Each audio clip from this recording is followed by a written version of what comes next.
إن الحمد لله نحمده ونستعينه ونستغفره ونؤمن به ونتوكل عليه ونعوذ بالله من شرور أنفسنا ومن سيئات أعمالنا من يهده الله فلا مضل له ومن يضلله فلا هادي له ونشهد أن لا إله إلا الله وحده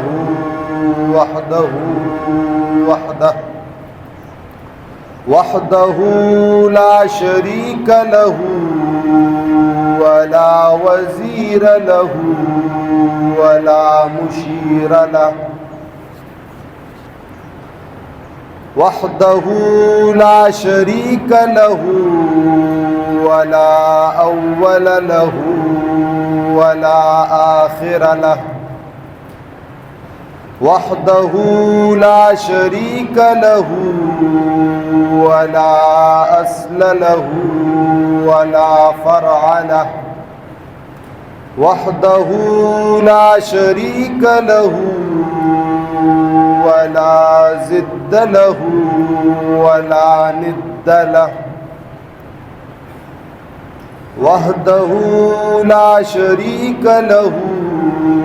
ولا ولد له ولا والد له ونشهد أن سيدنا ومولانا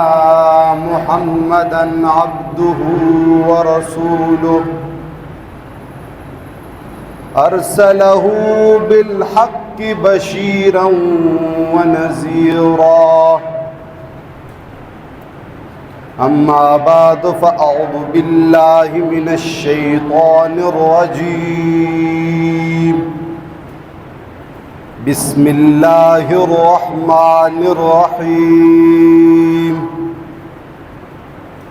واعبدوا الله ولا تشركوا به شيئا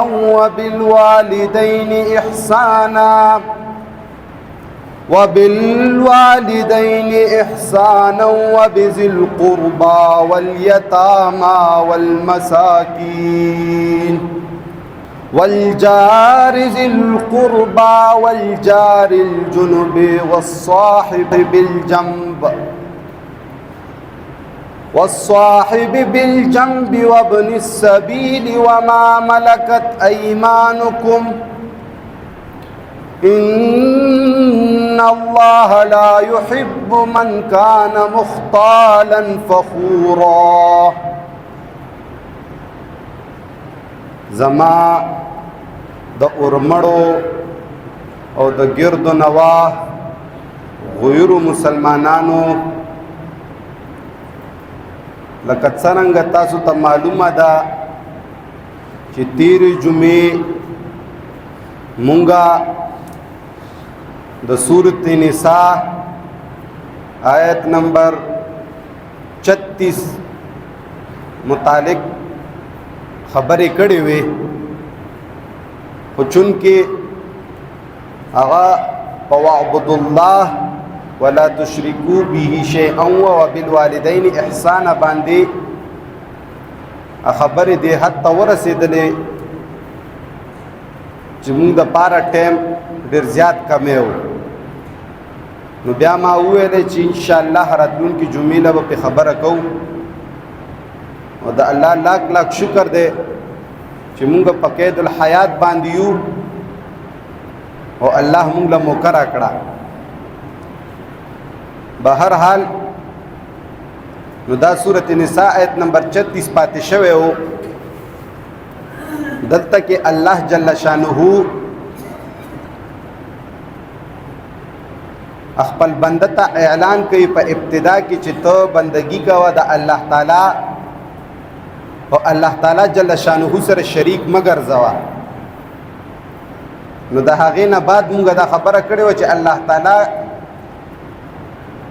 داسې کتاب دی چې په هغې کې یو شی پرله پسې راشي یا وروسته مخته راشي نو دې کې د الله تعالی ډېر غټ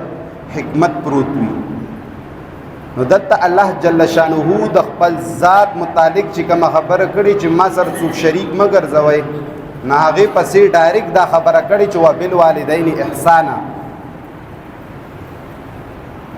تیرې جمعې په بالوالدین احسانا باندې تفصیلي خبره شوې وه،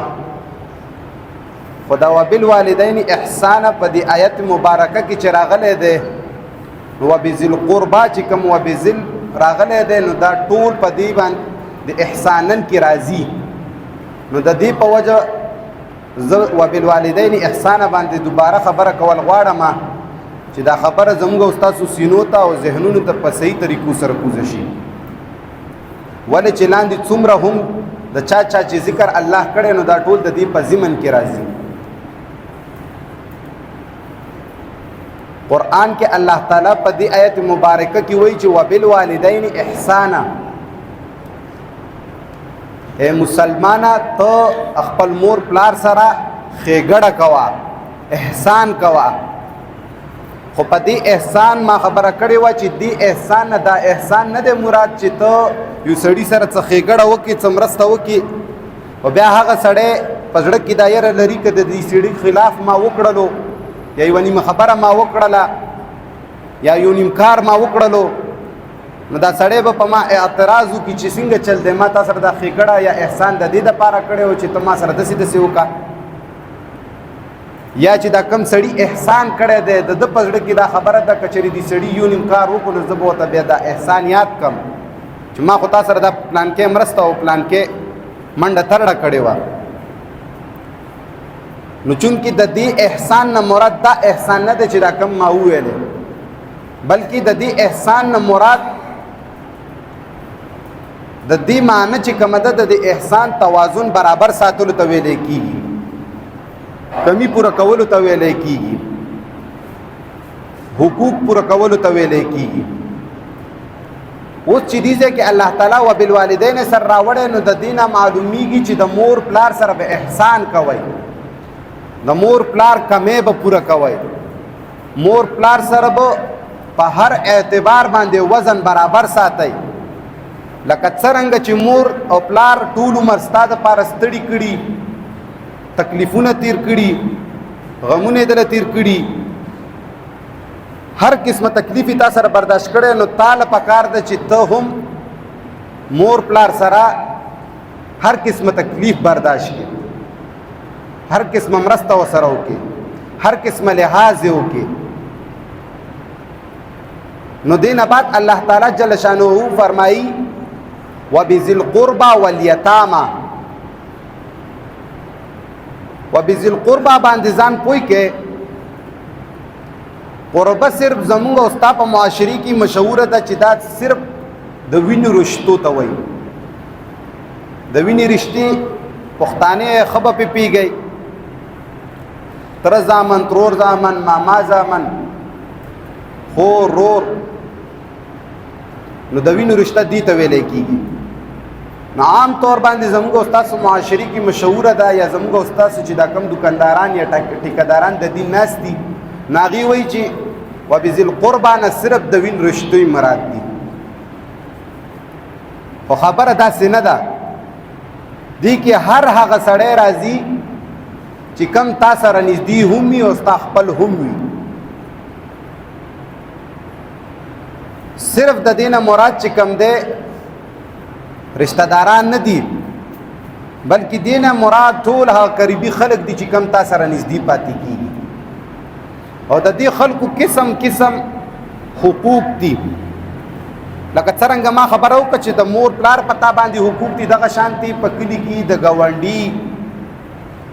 د یو غریب، د یوې کونډې، د یو بیمار، د یو سړي والد وفات شولو، د یو سړي مور وفات شوله، نو د دې ټولو په تاسو حقوق دي. نو د قربه کې چې کم خپل نږدې خلک ذکر کړی شوي نو دوی سره به ته مرسته کې، که د دې څه قسمه مسله وي نو هغې مسلې کې به ورسره منډه ترړه کې. کده دې څه قسمه حاجت هغه حاجت به پوره کې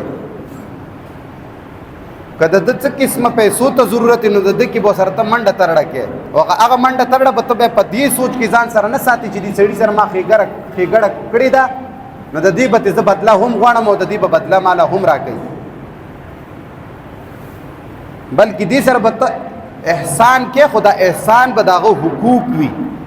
او د حقوقو بدله الله به تعالی درکوي بنده به تعالی نه درکوي او چې درکوي نو د قیامت په ورځ به درکوي بهر حال مخکې الله تعالی جل شانه ذکر کړی چې وبذل قربى والیتاما قربه باندې خو خبره کو اوس والیتاما باندې خبره کو چې والیتاما د دین مراد سوق دي او الله تعالی دین مقصد څه دی زما اوستا د دین ټکیداران چې کم دي چې ټیکی اغستی دي د دکانداران چې خپل دکانداري چلی په قسم قسم شکلونو چا د مدرسې په شکل چا د جماعت په شکل چا د سیشي په شکل دی صرف دیزه کې چې کله دی راشینو تفصیل و وضاحت د راشینو دی وی چې یتیم نه مراد صرف هغه سړی دی چې د کم سړی والد محترم وفات شي دا بالکل داسې نه ده چې صرف وفات شي پلار او هغه ته یتیم وي نو دینه بالکل مراد نه ده یتیم هر هغه چاته وي چې کم سړی په معاشره کې تنها پاتې شي جدا پاتې شي بې څوکه پاتې شي بې سړیه پاتې شي بې زوره پاتې شي مختلف قسمه انفرادیات شته دي چې په هغې کې دا مبتلا شي جدا شي یتیم شي او زه دا نه یم چې دینه صرف دا یتیم مراد ته نه دی مراد ته دی خدای په جزونو کې راځي دا هم یو قسم دی چې پلاری وفات شي دا سړی بالکل بې څوکه شي بې زوره شي نو دا هم یتیم دی خو صرف یتیم نه مراد قرآن دا نه دی ویلی چې دا یتیم دی بلکې یتیم نه مراد هغه هر هغه سړی اخیستی دی چې کم سړی بې څوکه وي زوري نه وي تنها وي هیڅ یې نه وي نو هغې ته یتیم وایي نو الله تعالی جل شانه وایي چې دغه سړی چې یتیم پاتې شي په معاشره کې دې سړي سره به څه کوئ احسان به کوئ ما خبره وکړه چې دا وبذل چې راغلی دی دا ټول د احسان په دې والدین باندې هم راځي او قربه باندې هم راځي والیتامه باندې هم راځي مخکې چې کوم ذکر د چا راځي دا ټول د دې په ضمن کې راځي خو نن سبا زما او ستا مولا قاری مفتی د سټیج یا د ممبر خاوند څه کړي دي د هغې یو خیانت تاسو له زه وخیر او د دې وضاحت زموږ والد محترم کړی هم امید دی الله نه چې تاسو ته به یاد وي خو چې دوباره یې ذکر راغلو نو ضروري ده چې زه یې ذکر وکړم کنې هغه ډېر ښکلې طریقې سره سمجاو کړې وه دا مسله نو دې ځای کې الله تعالی جل شانه فرمایي چې ته احسان وکړه یتیم سره او زما استا مولا وایي چې احسان ورسره څنګه وکړه څنګه طریقې سره احسان کوي د مولا احسان ته ګوره په یو حدیث مبارکه کې راځي چې رسول الله صلی الله علیه وسلم فرمایي چې لا يرث ابن الابن مع الابن اول بدل زه د خپل د دې امت ټیکدارانو دو نمبري وخم چې دې کې کما دو نمبري کړي ده زما اوستا مولا د دې معنی کوي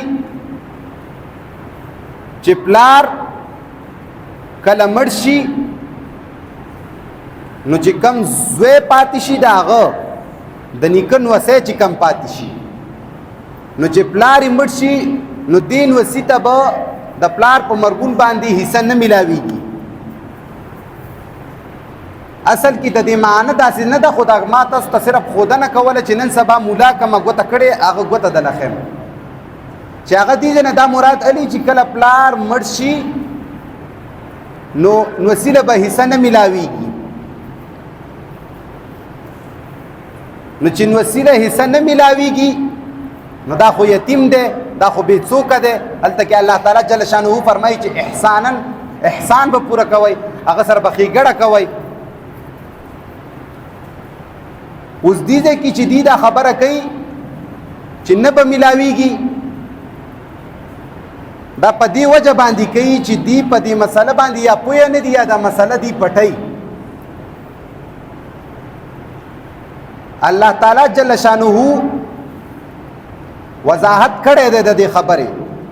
خو افسوس چې مولای ما ورته نه پټوي نو څه به وکړو چې زما استاد د منبر خاوند غداري کوي مسله پټوي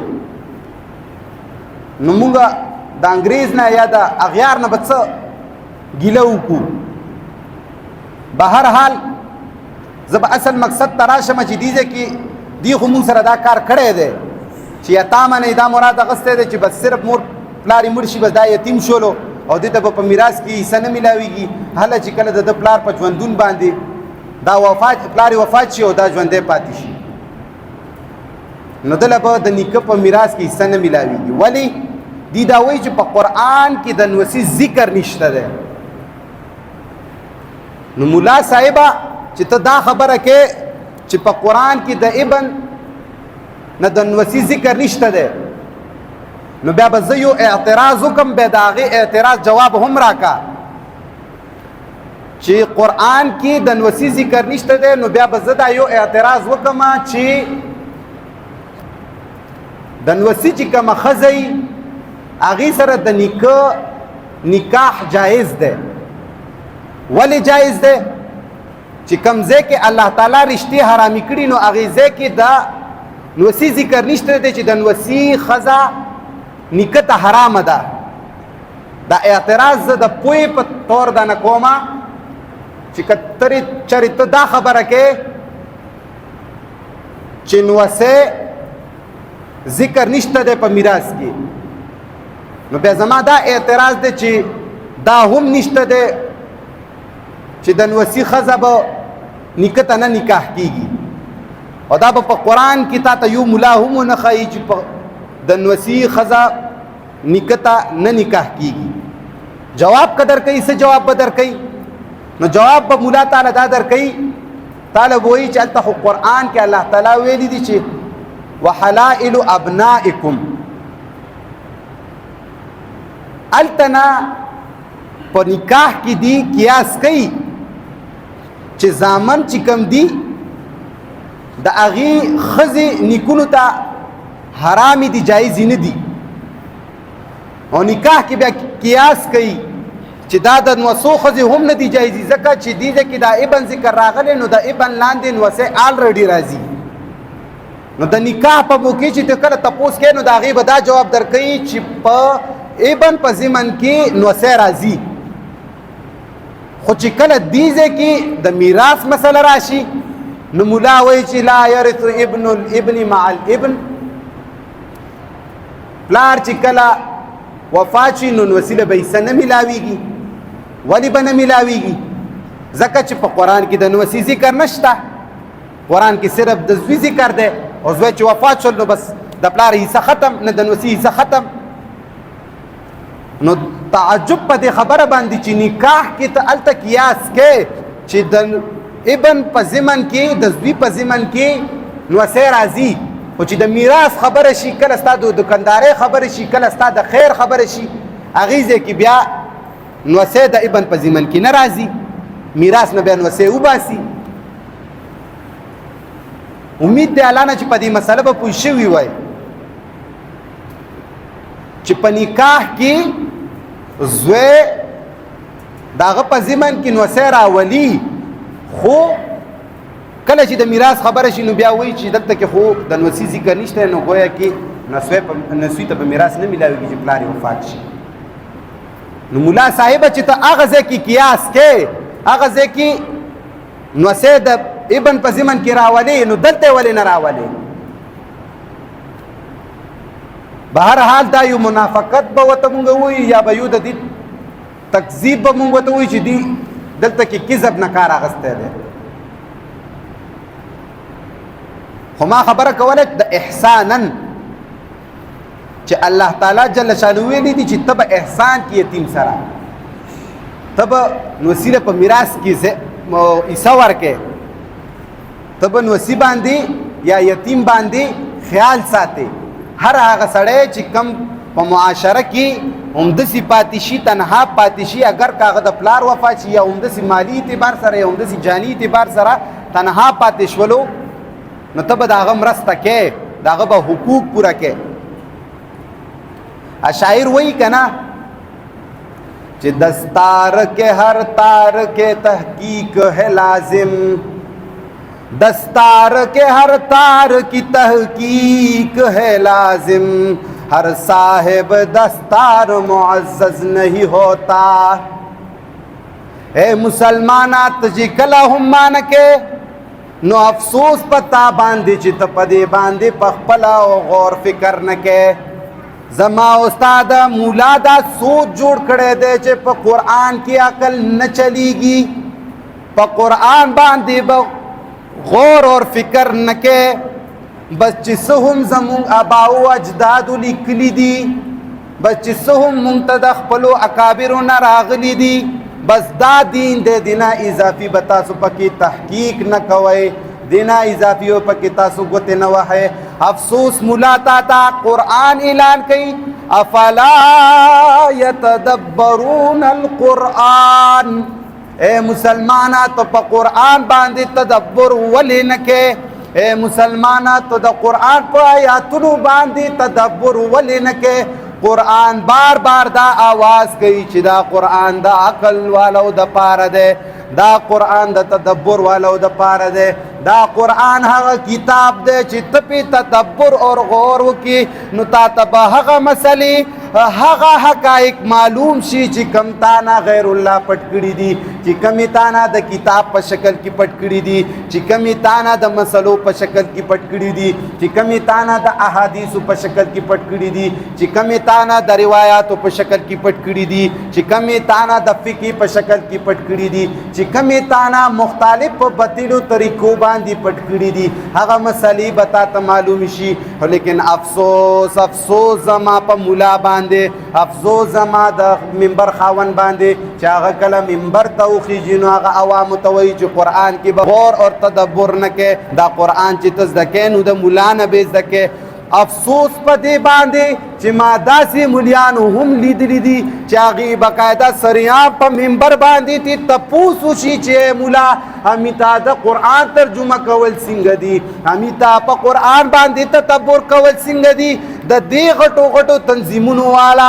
د دې غټو غټو جماعتونو والا غټ غټ مستند علما په والله چې دا جواب ورکوي چې امیله په قرآن باندې غور او تدبر نه دي کول پکار امیله په قرآن باندې ځان نه دي پویول پکار او که ځان پې پویوي نو مولا له دې راشي مولا نه دې ځان پوی کي پخپله چې دا کله په قرآن باندې تدبر کوي نو دا به ګمراه شي افسوس صد افسوس چې قرآن وای چې ته کله ما باندې ځان پوي کې الله تعالی وای چې ته کله زما په کتاب باندې ځان پوي کې رسول الله صلی الله علیه وسلم چې کله خلق په دې قرآن باندې پوي کړو نو هغې ته الله هدایت وکړو رهنمایي وکړله خو زما او ستا مولا څه وایي که چرې عامي دې ته پخپله کېناستو نو ګمراه به یې کي ګمراه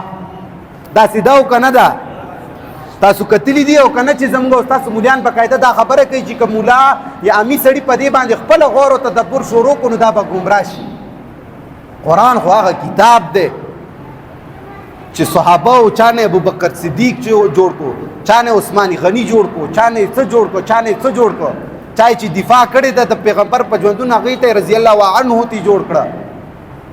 او ته ټپوسه چې ته ناستې په منبر باندې تا نه شیخ الحدیث عرب العجم فلان فلان فلان تا نه هغه جوړ کړلو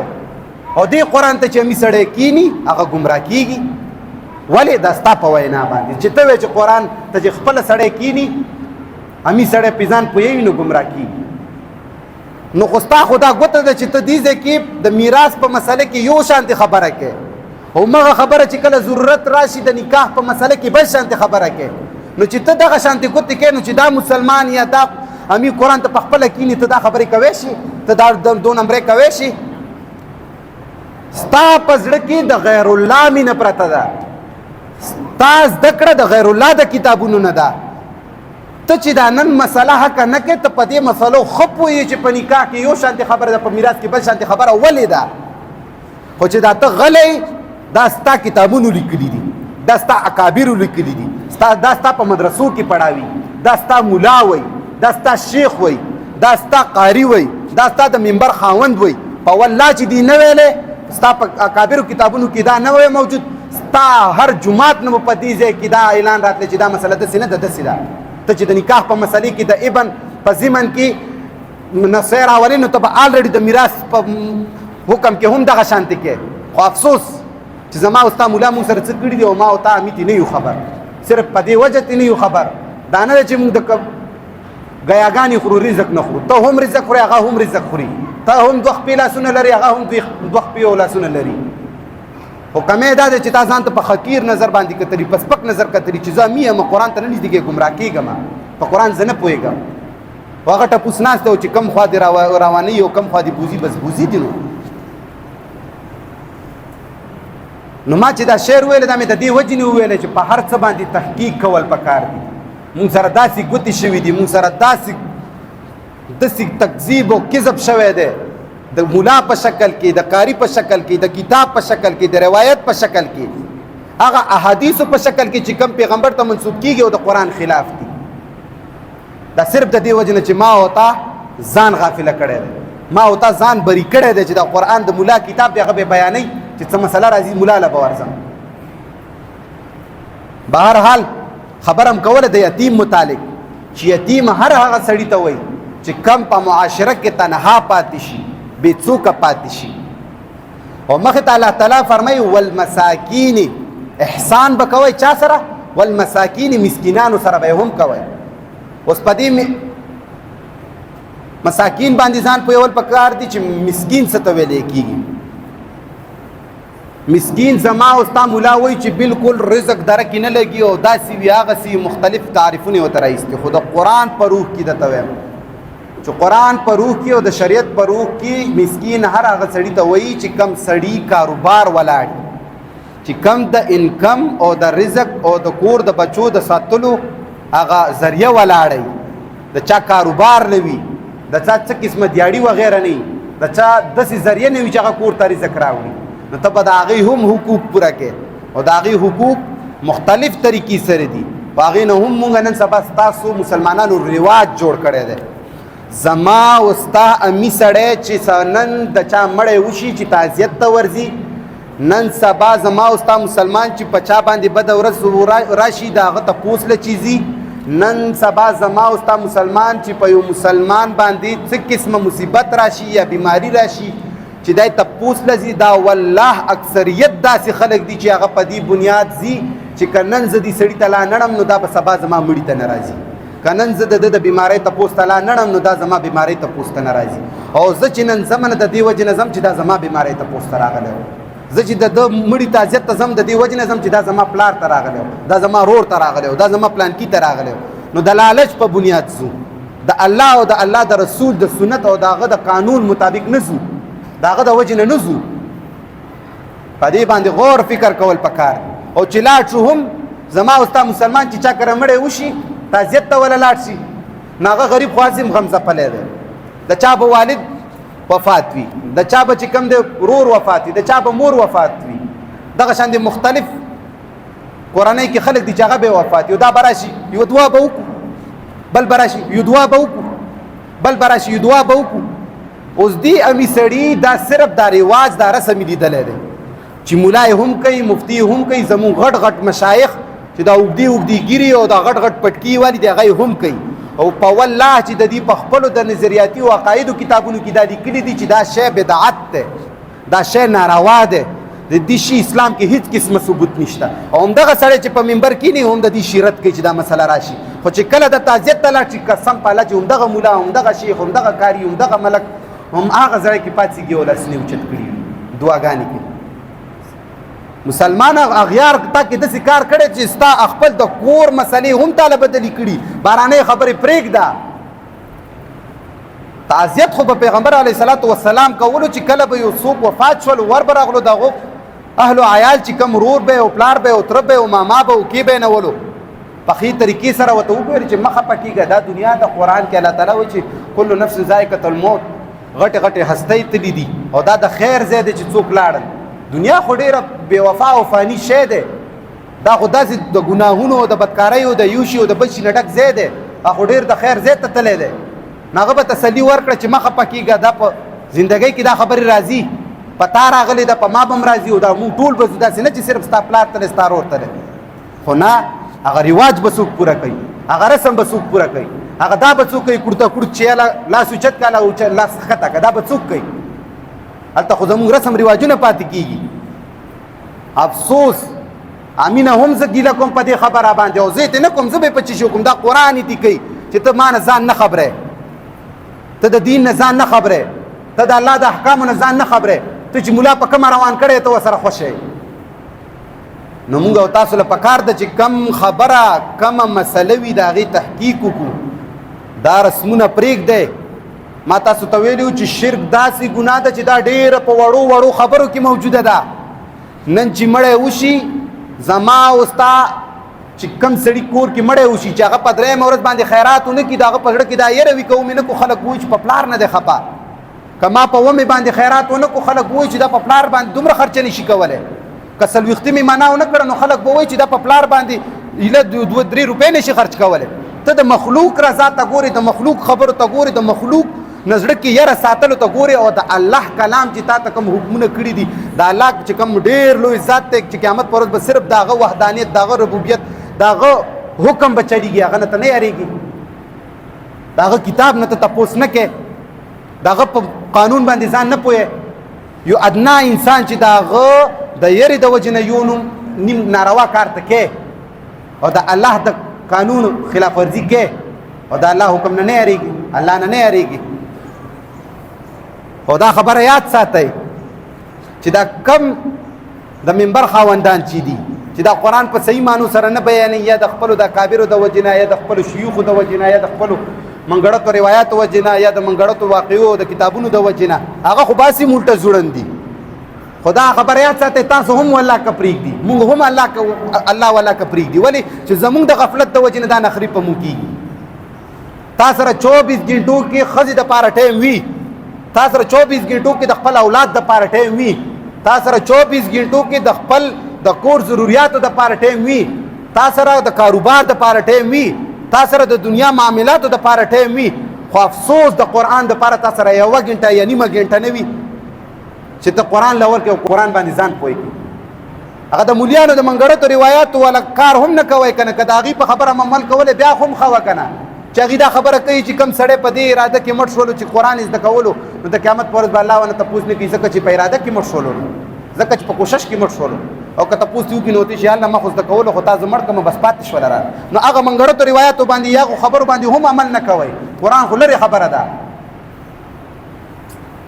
بهر حال مقصد مې دا دی چې په قرآن باندې ورونو په خپله ځان پوه کوئ، په قرآن تدبر وکړئ، په والله چې ملا د سره داسې ګوتې شروع کړي دي چې په ځان نه پوهېږي، او جنت هم دله ورور مې درکړی دی او آخرت هم دله ښکلی کړی، هر څه یې دله ښکلي کړي دي. او حقیقت دا دی چې دې کې هېڅ قسمه حقیقت نشته چې دا جنت به زموږ شي او که نه به شي. ولې چې موږ کتاب موږ ته قانون الله رالېږلی. ما مخکې یو مثال ورکړی و چې مزدور ته 100 روپۍ ورکوې او هغه نه ته داسې کار غواړي چې هغه لږ تو مې وکړي بیا ته ورسره جنګ کې جګړه کې کنځله ورته کې. او هغه رب چې تاله دومره غټ کائنات پیدا کړی، دومره نعمتونه تا ته پیدا کړي دي، او هغه دپاره چې کوم دی صرف 5 وخته مونځ ټیټ شه او بره شه بس دا، زکات ورکوه بس دا، مونځ کوه، تراویح کوه، روجې کوه بس دا، حجونه کوه، عمرې کوه بس صرف دا. مزدور ته ته په هغې غوسه کېږي. نو سوچ کوه چې هغه الله چې تا ته دا دومره غټ کائنات پیدا کړی، هغه به تا نه څه ډیمانډ کوي، هغه به تا نه څه شي غوښته کوي، هغه به تا نه د څه شي تپوس کوي. بهر حال چې مسکین هغې ته ویلی کېږي چې کم سړی کاروبار یې نه وي، د منډې ترډې لارې نه وي، مخه یې نه وي، نو په کار د زما او ستا مسلمان ده چې هغې سره مو مرسته وکړو، د هغه کاروبار شروع کړو، د هغه په تکلیف په ټایم کې د هغه سره منډه ترړه وو. او دا یوه خبره یاد ساتئ چې ته ګاونډي سره کله ښېګړه کې یا مرسته کې، دا ته دا سوچ مه کوه چې د ګاونډي سره ما ښېګړه وکړله، ما توره وکړله. دا د هغه حق دی په تا باندې، دا د مظلوم په تا حق دی، دا د غریب په تا حق دی، دا د فقیر پتا حق ته تخپل حق ورکه ته په دې شکر وباسه ته داغه شکریا ادا کوا چې مسلمان رورا مسکین رورا یتیم رورا فلان کیا ستا ډېر شکریا چې تا مانا زکات قبول کو تا مانا د پیسې واغستې ستا ما زما د ښېګړې دپاره دې مله اجازت راکړو چې ما سره ښېګړه وکړه ته د هغه شکریا ادا کوه ځکه چې هغه تا نه شکریا چې هغه تا سره دې کې مرسته ونه کړي یا ته چې کوم دی هغه سره په دې کې مرسته ونه کړي تا نه به د الله د قیامت پر ورځ تپوس نه کړي چې ما تا ته وایي وبالوالدین احسانا وبذي القربى واليتامى والمساکین تا نه به الله تپوس نه کوي نو دا د هغه احسان په ځان شماره چې هغه تا نه قبلوي یا هغه سره یې ته کې بهرحال مخکې الله تعالی جل شانه فرمایي چې احسان کوئ چا سره والجار ذي القربى والجار الجنب ته ښېګړه کوه ته مرسته کوه ته حقوق پوره کوه ته هغې سره مدد کوه چا سره مدد کوه دې ځای کې الله تعالی د همسایه ذکر کړی دی خو همسایه دوه قسمه همسایه ذکر کړی دی یو هغه همسایه چې هغه ستا رشته دار وي یو هغه همسایه چې هغه ستا رشته دار نه وي همسایه دې وي خو یو د هغه همسایه چې هغه ستا په خپلو خلکو کې خپل سړی دی وي رشته دې ورسره او بل چې کوم دی والجار الجنوب اور هغه په همسایه چې کوم ستا سره خوا کې اوسېږي هغه به هم حقوق پوره کوي دغه هم پتا حقوق دي روټۍ دې پخه کړله لس نغنه دې پخه کړله ستا د کور 2 روټۍ یا 3 روټۍ یا 4 یا 5 پوره شولې چې کومې تا نه اضافي شولې اول خو تاله په کار ده چې ته اضافي روټۍ ونه لګې ولې چې هغه پتا حق دی چې ته لس پخې او وستې کېږي د 1500 په کار دی چې ته 15 پخې کې 15 خپلو غریبانانو ورونو ته ورکې خپلو مسکینانو لی ورکې خپلو ګاونډیانو لی ورکې خو زما او ستا معاشرې دا حل دی چې که اضافي شي نو چېرته بیا کم د ګاونډي ته ورولېږو یا چې څښا کېږي چې پیږو چې دا بل په وخته پاتې کېږي نو دا څښا کېږي نو بیا یې ګاونډي ته ولېږو همره پورې لیږو نه بهرحال نو ما خبره کوله چې دلته الله تعالی همسایه ذکر کړی چې کم ستا یو خپل رشته دار وي هغه همسایه او یو تا سره نږدې پاتې کېږي نو تاله پکار دی چې ته د هغه حقوق هم پوره کړې او مخې ته الله تعالی وایي چې والصاحب بالجنب او چې کم ستا د خوا ملګری او په خوا ملګرو کې چې څوک راځي نو تاسو هم دومره د عقل خاوندان یې پوهېږئ ملګری هم راځي ښځه هم راځي چې کم خلک د سره کاروبار کې شریک دي هغه هم راځي چې کم خلک د سره پټي کې دي هغه هم راځي تا سره چې کم خلک تا سره په مدرسه کې سبق وایي یا یو نیم کار کوي هغه هم راځي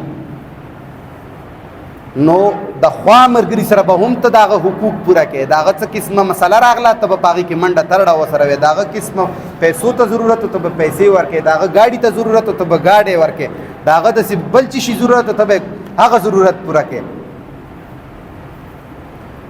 اوس نن سبا زمونږ او ستا معاشري حالاتو ته چې هم وګورو نو ډېر افسوس پکار دی زما او ستا په معاشره کې چې کله ماشوم غلطي کوي یا هلک غلطي کوي نو پردی سړی ورته صرف په دې یره باندې څه نشي ویلی هغه ښه ګوري چې دا هلک په غلطه روان دی هغه ښه ګوري چې دا هلک د غټ عمر هلک سره روان دی هغه ښه ګوري چې دا کوم هلک سره دا ناست دی دا د ښه کردار والا هلک نه دی خو اواز پې د دې وجې نه نشي کولی چې زما او ستا مسلمان کې ټول نه غټه مسله څه ده چې زما زوی له چا څپېړه ورکړو ورشو هغه سره بدماشي کوو جنګ کوو غوسه کوو کنځلي کوو ستا ما زوی ته کنځلي ولي کړي ستا زما زوی ته داسې ولي کړي ستا زما زوی سره کار څه دی ستا زما زوی سره داسې نو د دې د وجې زما او ستا د معاشرې دا حل دی چې پلار خبر نه وي زوی سره جب کې آیفون موبایل وي د زمانې دې حد ته ورسېدلې چې پلار ته پته نه وي پلار ته پته وي او موټرسایکل ورسره وي او دا تپوس دې نه کوي چې بچیه دا موټرسایکل تا چېرته نه راوسته نوې جوړه به راشي پلار پکار دی چې پلار چې بچي لی کوي خو پلار به یې کوي که نه مور به یې کوي که نه چې کاروبار نشته دا زوی چېرته نه دا جامې راوړي چې ستا د بچه نوې ټوپۍ راوړي دا چېرته نه راوړي نو پخپله خو خود غافل چې پردي خلک پکې اواز کوي هغه سره هم جنګ جګړه کوو نو ټولو له پکار ده چې معاشره کې داسې ترتیب وساتو چې ستا روز زوی له چا څپېړه ورکړه زوی ته وایي چې ډېر ښه کار یې در باندې کړی هسې بې سبی نه یې والی بیا لاړ شه پټ هغه سړي ته ووایي چې څه په وجه دې والی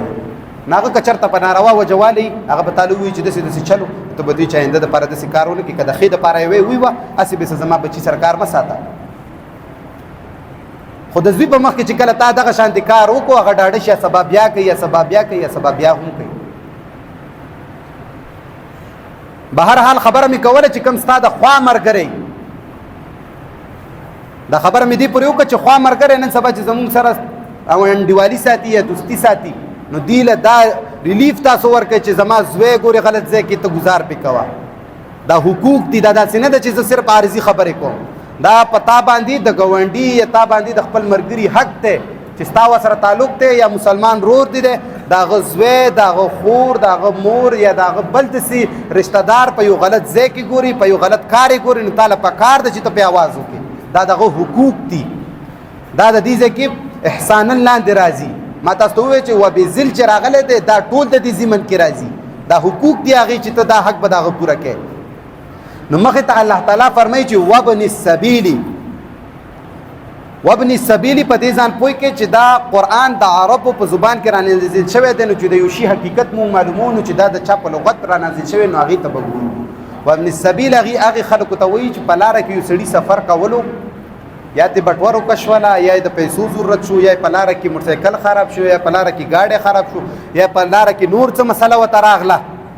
هغه غریب دغه شانتې ولاړ دی څوک شته نه نه ملګري شته نه څوک د مرستې شته نو تاله پکار دی چې هغه سړي مرسته وکړي د هغه حقوق پوره کړي او مخې ته الله تعالی وما ملکت ایمانکم چې کله هم راشي زما او ستا د منبر خاوند دا خبره کوي چې غلام قیدي چې کم سړی په جنګ کې ګیر شي کم سړی چې تا اغیارونه نیولی د دې نه صرف هغه مراد دی نه ملا صاحب دا کتاب دا قرآن چې د چا په لغت باندې نازل دی پکار ده چې ته د هغې خلکو نه معلومات وکړي چې دې ځای نه څه مراد دی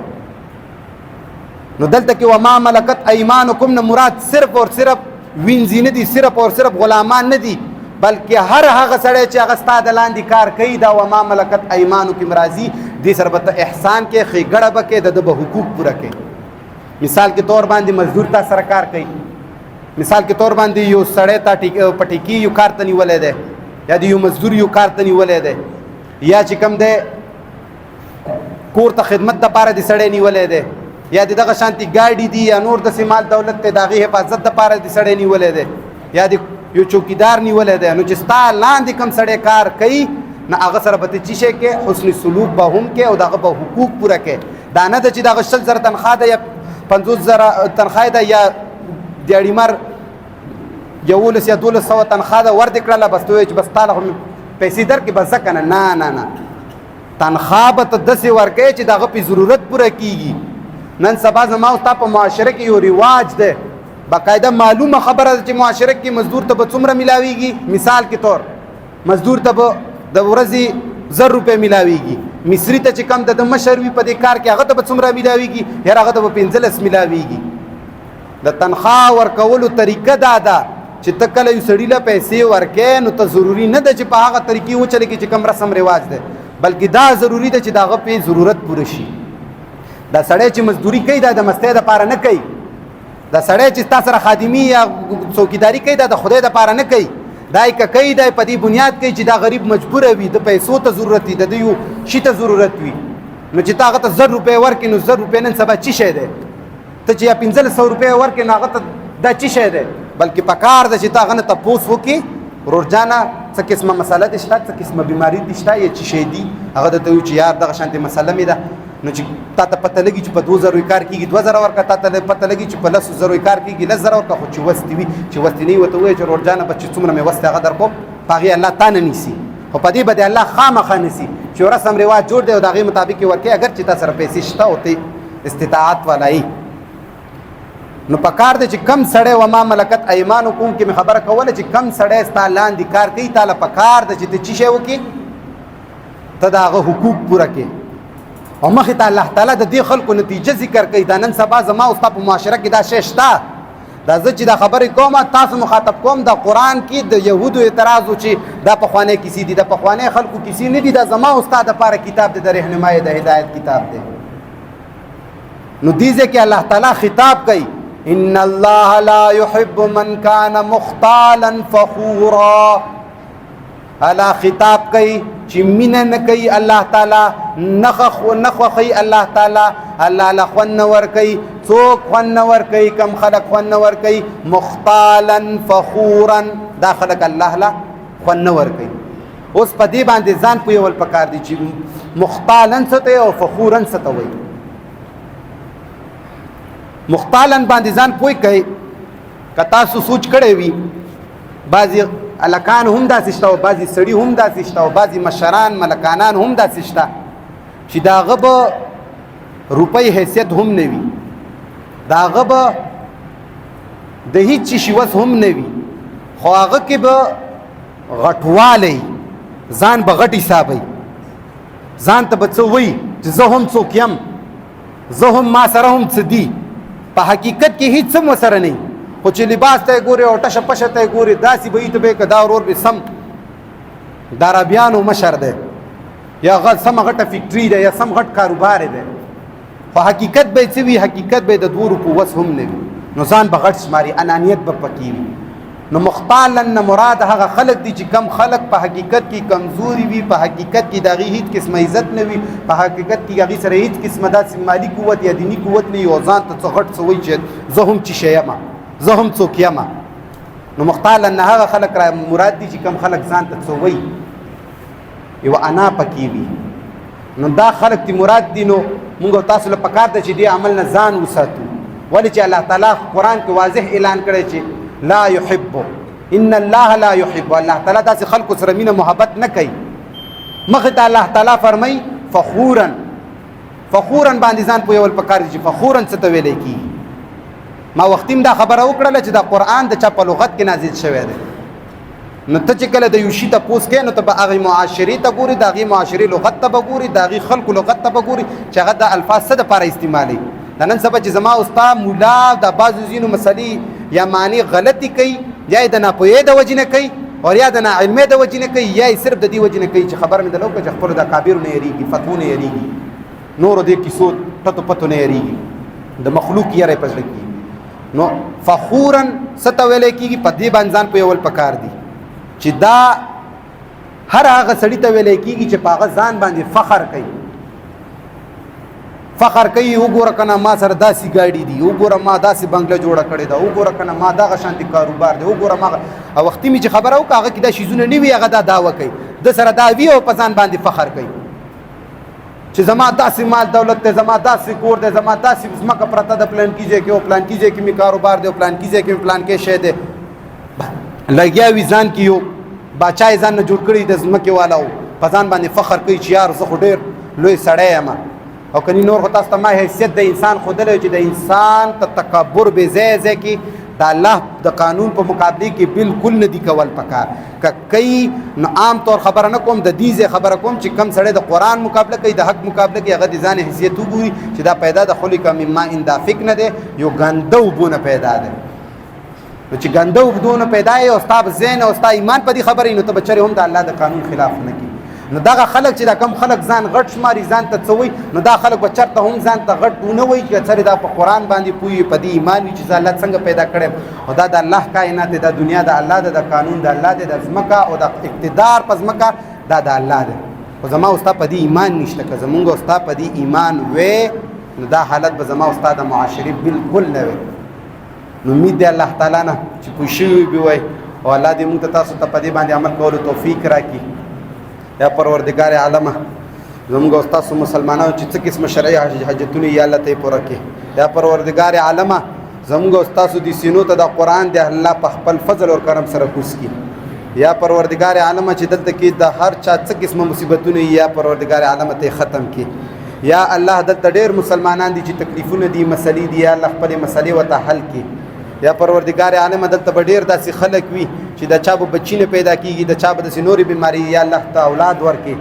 یا پروردگار عالم ډېر مسافر ورونه زموږ شته دي چې هغه د مجبورو د وجې نه خپل بچي پرېښي، خپل کورونه یې پرېښي، یا الله په ډکو منګولو یې خپل کورونو ته راولي.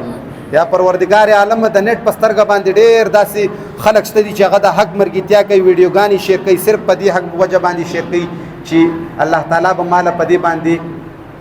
آخرت کې څه جزا راکړي. او یا پروردگار عالم ته دا خدمت د هغې خپل دربار کې قبول او منظور وګرځي. یا پروردگار عالم زموږ ملګرو څه قسمه یا د قرآن د ملګرو څه قسمه تکلیفونه حاجتونه یا الله ته یې پوره کړي. یا الله د قرآن زموږ سینو ته په صحیح معنو سره کوز کړي. یا پروردگار عالم باطل داسې تباه او برباد کړي لکه څنګه د فرعون موسی ته تباه او برباد کړی. یا پروردگار عالم څومره باطل قوتونه چې د حق پر رکاوټ کې یا د حق په مقابله کې راځي الله ته یې تباه او برباد کړي. واخر دعوانا الحمد لله.